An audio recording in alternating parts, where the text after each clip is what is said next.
ನಮಸ್ಕಾರ. ನೀವು ನೋಡ್ತಾ ಇದ್ದೀರಾ ವಿಶ್ವಂಬರ ಟಿವಿ. ಪ್ರೈಮ್ ಗೆಸ್ಟ್ ಕಾರ್ಯಕ್ರಮಕ್ಕೆ ಸ್ವಾಗತ. ಇವತ್ತು ನಮ್ಮ ಜೊತೆ ಇದ್ದಾರೆ ಡಾಕ್ಟರ್ ಕೋಮಲಾ ಭಟ್. 35 ವರ್ಷಗಳ ಕಾಲ ಉಪನ್ಯಾಸಕರಾಗಿ ಸೇವೆ ಸಲ್ಲಿಸಿ ಶಿಕ್ಷಣ ರಂಗದಲ್ಲಿ ಅದ್ಭುತ ಅನುಭವ ಹೊಂದಿದವರು. ಕಾರ್ಯಕ್ರಮಕ್ಕೆ ಆತ್ಮೀಯ ಸ್ವಾಗತ. ನಮಸ್ಕಾರ. ಪ್ರಿಯ ವೀಕ್ಷಕರೇ, ಈ ವಿಡಿಯೋನ ನೋಡೋದಕ್ಕೂ ಮೊದಲು ನಮ್ಮ ಚಾನೆಲ್ ಅನ್ನ ಇನ್ನು ಸಬ್ಸ್ಕ್ರೈಬ್ ಮಾಡ್ಕೊಂಡಿಲ್ಲ ಆದ್ರೆ ತಕ್ಷಣವೇ ಸಬ್ಸ್ಕ್ರೈಬ್ ಮಾಡ್ಕೊಳ್ಳಿ. ಹಾಗೆ ವಿಡಿಯೋ ಇಷ್ಟ ಆಗಿದ್ರೆ ಶೇರ್ ಮಾಡಿ. 35 ವರ್ಷಗಳ ಕಾಲ ಉಪನ್ಯಾಸಕರಾಗಿ ಸೇವೆ ಸಲ್ಲಿಸಿದ್ದೀರಿ. ಒಂದು ವೃತ್ತಿಯ ಕುರಿತಾಗಿ ಪ್ರೀತಿ ಅಂತೆ ತಾಳ್ಮೆ ಇರದೇ ಇದ್ರೆ ಖಂಡಿತ ಇದು ಸಾಧ್ಯ ಆಗೋದಿಲ್ಲ. ನಿಮ್ಮ ಈ ಅದ್ಭುತ ವೃತ್ತಿ ಪಯಣಕ್ಕೆ, ಅದ್ಭುತ ಅನುಭವಕ್ಕೆ ಕಂಗ್ರ್ಯಾಚುಲೇಷನ್ಸ್ ಹೇಳ್ತಾ, ಥ್ಯಾಂಕ್ ಯು. ನಿಮ್ಮ ಈ ಸುದೀರ್ಘ ಅನುಭವವನ್ನು ಪರಿಗಣಿಸಿ ಇವತ್ತು ಶಿಕ್ಷಣ ರಂಗದ ಕುರಿತಾಗಿಯೇ ಒಂದಷ್ಟು ವಿಷಯಗಳ ಕುರಿತಾಗಿ ಚರ್ಚೆ ನಡೆಸೋಣ. ಮೊಟ್ಟ ಮೊದಲನೇದಾಗಿ, ಶಿಕ್ಷಣ ಅಂದ್ರೆ ಏನು? What is the meaning of education? ನಮಸ್ಕಾರ. ಇವತ್ತಿನ ಈ ಕಾರ್ಯಕ್ರಮಕ್ಕೆ ನನ್ನನ್ನು ಆಹ್ವಾನಿಸಿದ್ದಕ್ಕೆ ನಿಮಗೆ ತುಂಬ ಧನ್ಯವಾದಗಳು.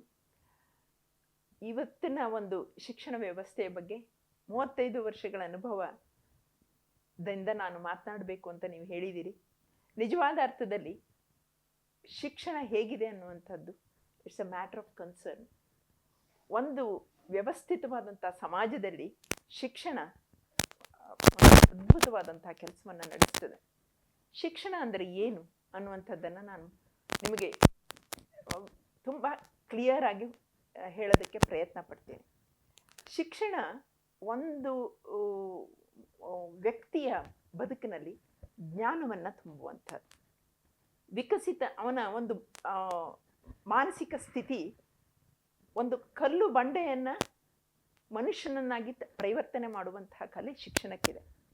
ಶಿಕ್ಷಣ ಹೇಗೆ ಅಂತಂದರೆ, ಇಡೀ ಮಾನವ ಈಗ ನಾವು ಬೇರೆ ಬೇರೆ ಸಮಾಜಗಳಲ್ಲಿ ಬೇರೆ ಬೇರೆ ಥರದ ವ್ಯಕ್ತಿಗಳನ್ನು ನೋಡ್ತೀವಿ. ಆ ವ್ಯಕ್ತಿಗಳನ್ನು ನೋಡಿದ ತಕ್ಷಣ ಇವನು ಶಿಕ್ಷಿತನೋ ಅಶಿಕ್ಷಿತನೋ ಅನ್ನೋದನ್ನು ನಾವು ಅಳಿತೀವಿ.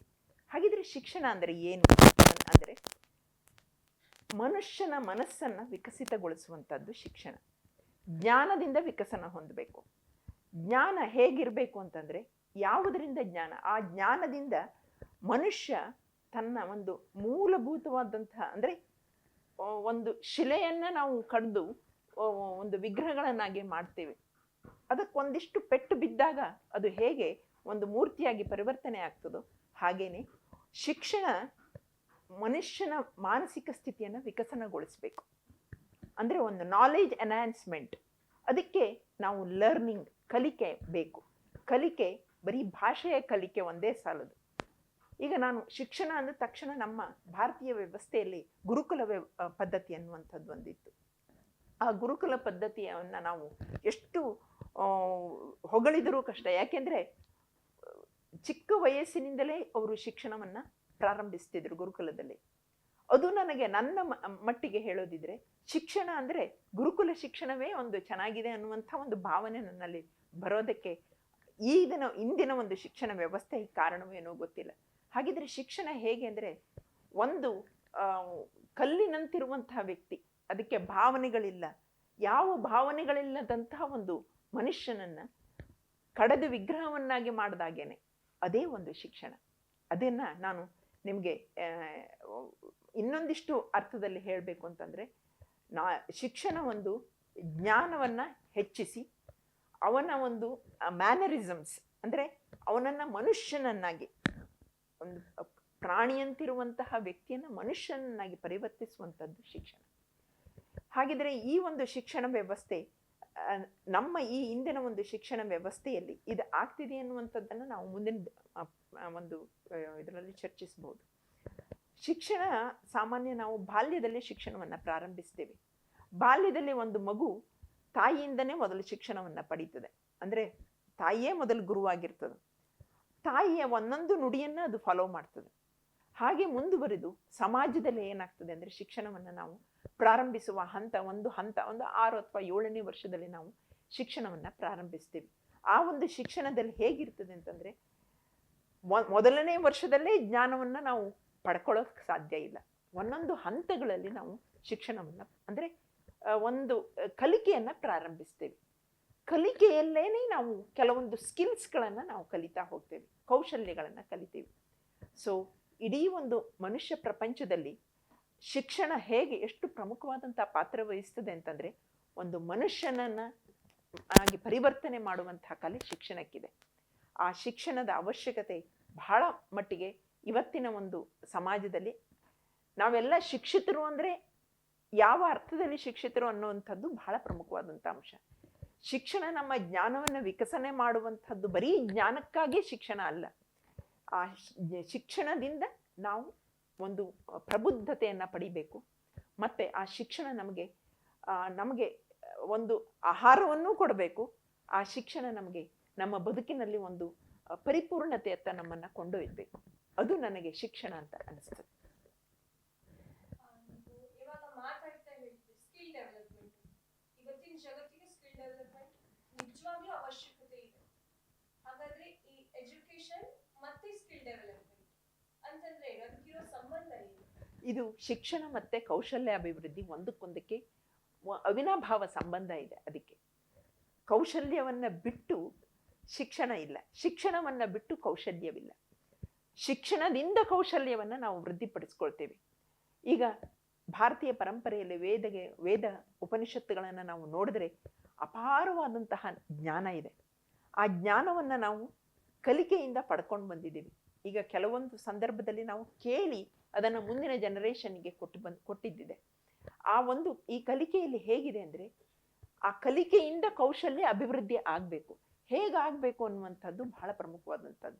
ಈಗ ಸ್ಕಿಲ್ನಲ್ಲಿ ಹಲವಾರು ಸ್ಕಿಲ್ಸ್ಗಳಿದೆ.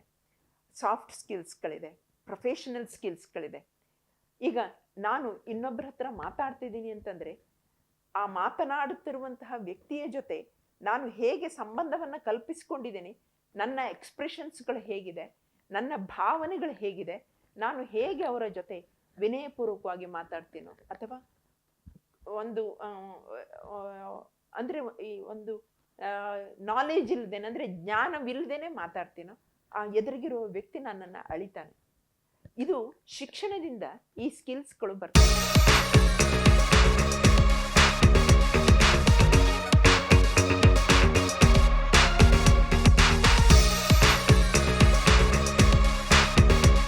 ಹೋಗ್ತದೆ ಜ್ಞಾನ.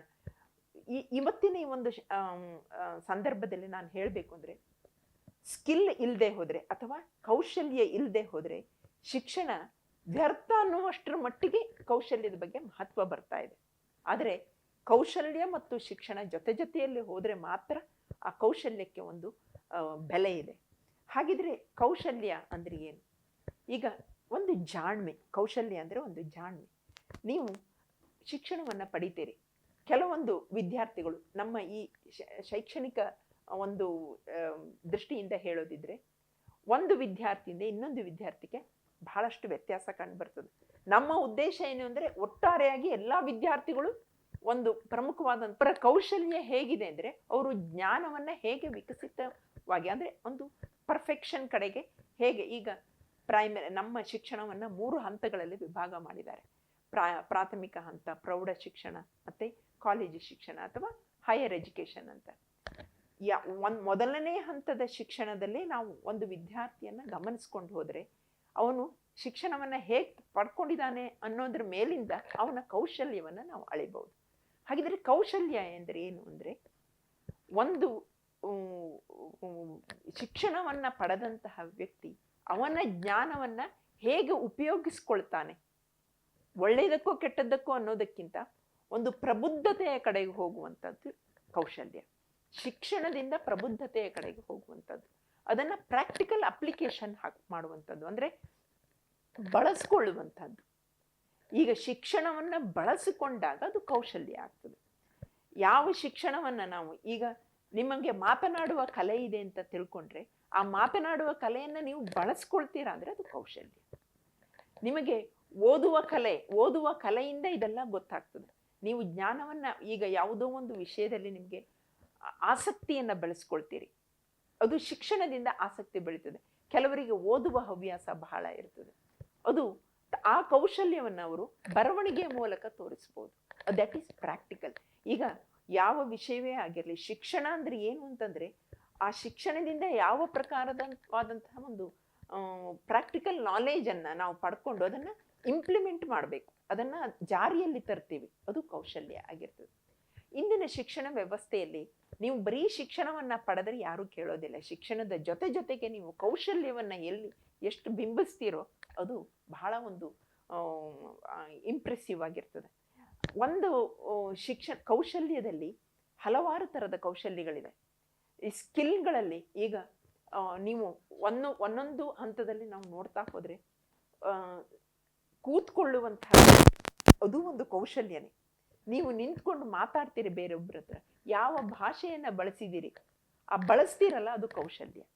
ಬಳಸುವ ಭಾಷೆ, ಅವರ ಲ್ಯಾಂಗ್ವೇಜ್, ಅವರ ಭಾಷೆ ಹೇಗಿದೆ ಅನ್ನೋದ್ರ ಮೇಲಿಂದ ಅವರ ಕೌಶಲ್ಯವನ್ನು ಅಳಿತಾರೆ. ಇವತ್ತಿನ ಪ್ರಸ್ತುತ ಸನ್ನಿವೇಶದಲ್ಲಿ ಭಾಷೆ, ಈ ಮಾಧ್ಯಮಗಳಲ್ಲಿ ನೀವು ನೋಡಿದ್ರೆ ಗೊತ್ತಾಗ್ತದೆ ಕೌಶಲ್ಯ ಎಷ್ಟರ ಮಟ್ಟಿಗೆ ಒಂದು ಪ್ರಚಲಿತವಾಗಿದೆ ಅಂತಂದರೆ ಕೌಶಲ್ಯದ ಮೇಲೇನೆ ಶಿಕ್ಷಣವನ್ನು ಅಳೆಯುವಂಥ ಒಂದು ಹಂತಕ್ಕೆ ನಾವು ಬಂದು ತಲುಪಿದ್ದೀವಿ. ಸೊ ಶಿಕ್ಷಣ ಮತ್ತು ಕೌಶಲ್ಯ ಇದೆರಡಕ್ಕೂ ಅವಿನಾಭಾವ ಸಂಬಂಧ ಇದೆ.